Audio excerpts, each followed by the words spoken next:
Olá, bem-vindos à nossa análise focada. Hoje a gente vai mergulhar no material da aula 2 para entender melhor o Conselho Monetário Nacional, o CMN. Isso aí. Qual a missão aqui? É sacar quem define as grandes regras do jogo financeiro no Brasil e por que isso, importa para todo mundo. O CMN é o órgão normativo máximo do sistema financeiro. É o cabeça, digamos assim? Ok, vamos desdobrar isso. Vamos lá. O CMN é essencialmente o cérebro estratégico do nosso sistema financeiro. A função primordial dele é formular a política da moeda e do crédito. Moeda e crédito. Exato. E por trás disso tem dois objetivos gigantes, né?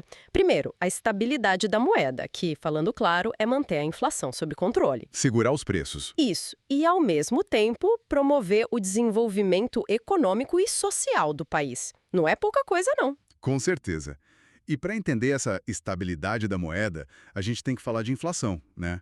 O material, aliás, explica isso muito bem. Explica sim. Como o aumento geral dos preços vai, corroendo o poder de compra da gente. Tem até aquele exemplo. Aham, o exemplo dos R$ 1.000, né? Esse mesmo.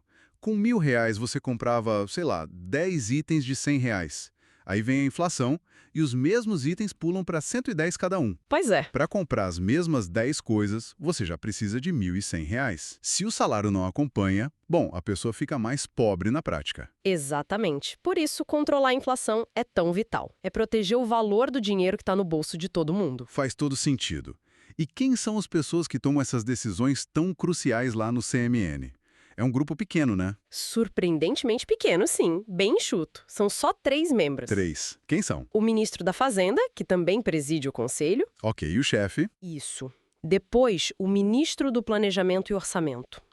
E, por fim, o presidente do Banco Central do Brasil. Só esses 3? Entendi.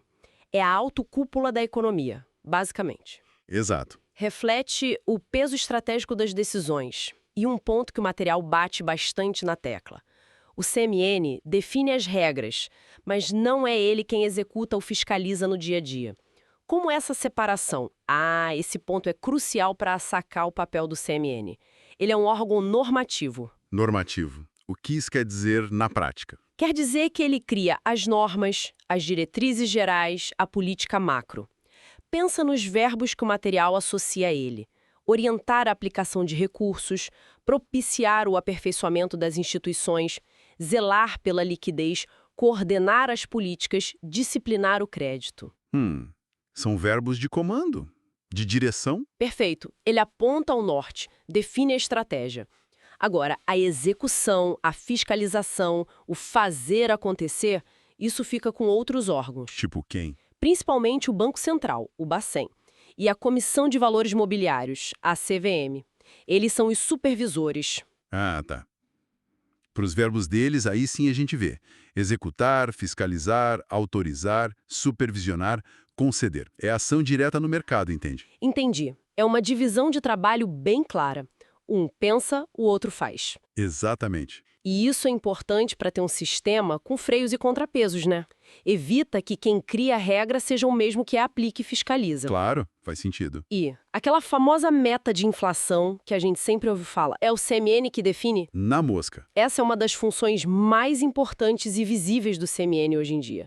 Definir a meta anual para a inflação. Aqui é onde fica realmente interessante. Pois é. O CMN estabelece o alvo. Por exemplo, a meta para este ano é 3%, com uma margem de tolerância de 1,5 ponto para cima ou para baixo. Sei. Definir o centro e o intervalo aceitável. Isso. Aí entra o Banco Central, o Bacen, especialmente via Copom, que é o Comitê de Política Monetária. O cupom da taxa Selic. Exato. O Copom vai usar as ferramentas que tem, a principal é mexer na taxa Selic, para tentar pilotar a economia e fazer a inflação real ficar dentro daquela meta que o CMN definiu. Entendi a dinâmica. O CMN definiu o destino no GPS e o Bacen dirige o carro para tentar chegar lá. Ótima analogia. É bem por aí. Se conectarmos isso ao quadro geral, fica claro. Política definida em um nível, execução em outro. E como essas decisões do CMN, tipo a meta de inflação, viram lei, por assim dizer?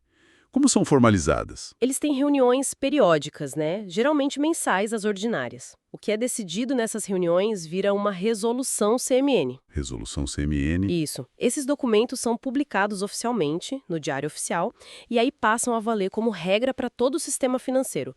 Bancos, financeiras, todo mundo tem que seguir. Entendido. Então, para a gente amarrar tudo, o CMN é o grande arquiteto das regras financeiras no Brasil. Pode-se dizer que sim. Ele atua nos mercados de moeda, crédito, capitais, câmbio. Basicamente define as diretrizes para a estabilidade e para o crescimento.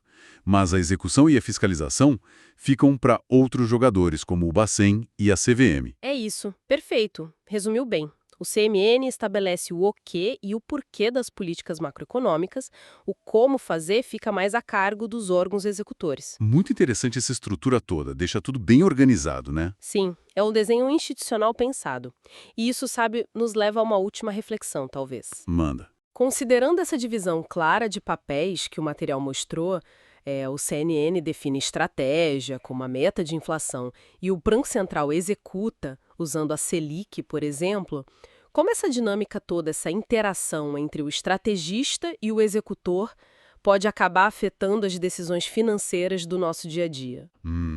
Tipo, como isso chega na gente? Exato, tanto para uma pessoa física pensando onde investir uma graninha, quanto para uma empresa planejando os próximos passos, principalmente quando o cenário econômico está mais incerto, mais turbulento. Boa pergunta.